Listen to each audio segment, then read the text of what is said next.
Hi and welcome to Whisky Shared. You're watching episode 55 of my Mystery Monthly Minis.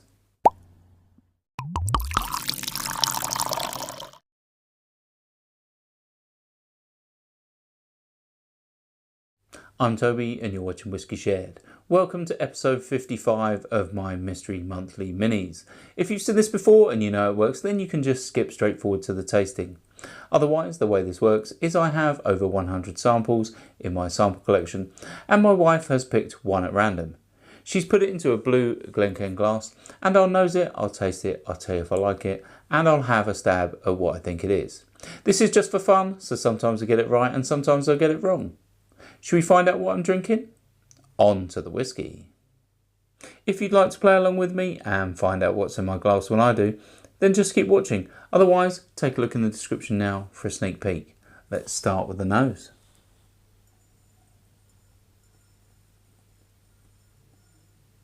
Okay, this is interesting. I'm getting a little bit of sort of mustiness. Possibly reminds me of a bourbon at this stage. I'm getting like candle wax. I'm getting some cherries. Maybe some red fruits in there as well, like strawberries,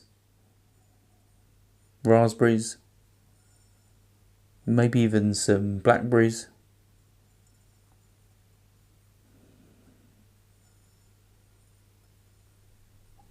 Starting to think it could possibly be a Scotch whisky now.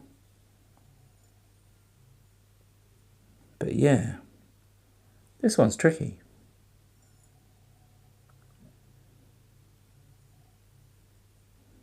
I'm getting a hint of like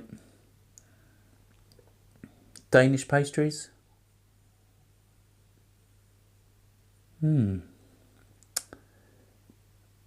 am struggling with this at the minute though. Let's move on to the palate.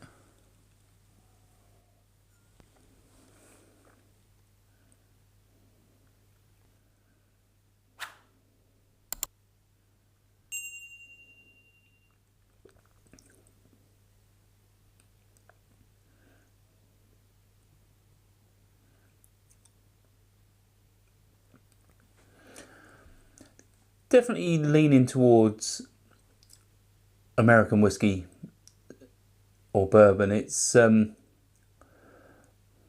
has that sort of character. It's not overly sweet. It has lots of barrel char. It has quite a dry sort of wood tannin sort of nature. There is some fruit like cherries, but it's not overly sweet. I'm also getting a little bit of heat and pepper.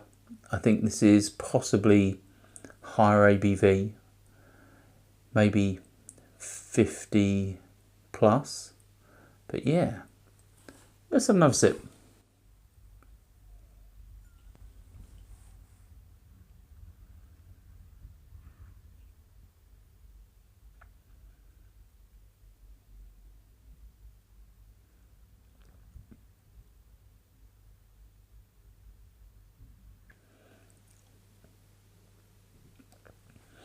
Yeah, it's really interesting because the simplicity of the flavours, I'm getting that sort of slightly drying, slightly cherried sort of flavour. It's not overly sweet.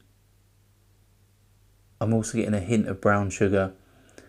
I would guess that if this is a bourbon, it is possibly older, possibly small batch or single cask or single barrel. I think it's quite high ABV, so it could be,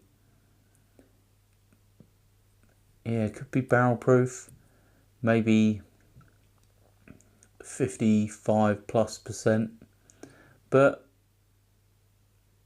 yeah, there's definitely some heat there. I definitely think it's, dare I say, a little simple, but the flavours are quite bold, quite impactful. Let's have one final sip.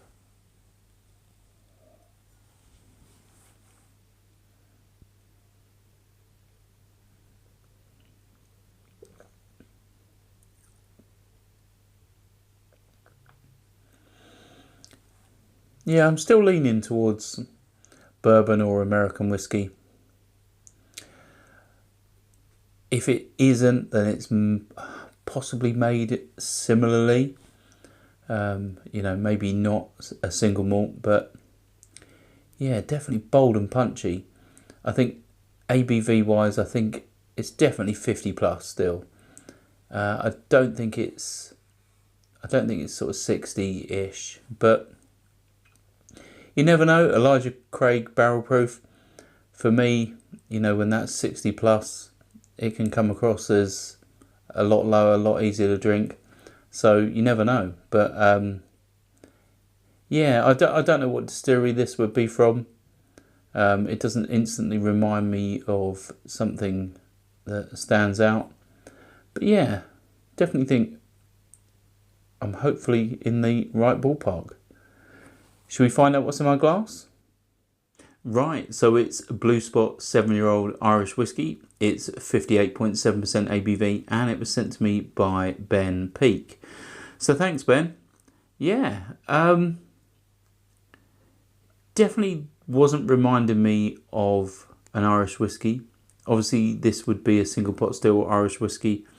But yeah, this is very interesting. I don't know what the Blue Spot is aged in. I'm assuming it's some sort of wine or sherry. But yeah, it's definitely caught me out. I think spending a very short amount of time sipping a whiskey, I think it can be deceptive. And I'm sure now I know what it is. When I continue drinking this off camera, I think the flavours will hit. But when you're doing it in isolation, it sometimes can completely stump you. And this one definitely has done that. If you've tried this whiskey and you want to share your thoughts, let me know in the comments as always. And if not, hopefully you found this interesting, and hopefully I'll see you again soon. Sauncha. I hope you enjoyed this video. If you did, why not give it a like or a comment, and please consider subscribing for more videos like this.